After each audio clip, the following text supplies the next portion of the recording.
10 April रोजी आपण complaint केली होती, तक्रार केली होती हा पोल ठीक करण्यासाठी, परंतु अजून पण हा पोल काय ठीक झाला नाही। आणि हा पोल ज्या ठिकाणी आहे त्या ठिकाणी आपण बघू शकतो की फुटपाथ वरती कोणत्याही रात्री महिला जाताना त्यांना काय त्रास होत असेल किंवा कोणतीही घटना घडू शकते।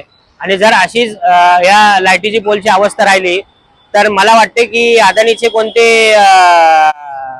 अधिकारी याच्यावर कारवाई करणार की नाही करणार माहित नाही, किंवा मला तर वाटते की ते अदानी साहेबांचीच, गौतम अदानी साहेबांची वाट बघतायत की ते एक दिवशी येतील आणि हा पोल बनवतील। परंतु मला माहित नाही ते अदानी साहेब येतील की नाही। आपण एक काम करू, आपणच याचं उद्घाटन करून टाकूया।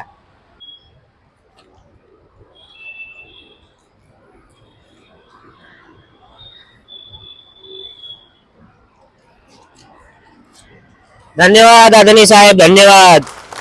असेच काम करत राहा।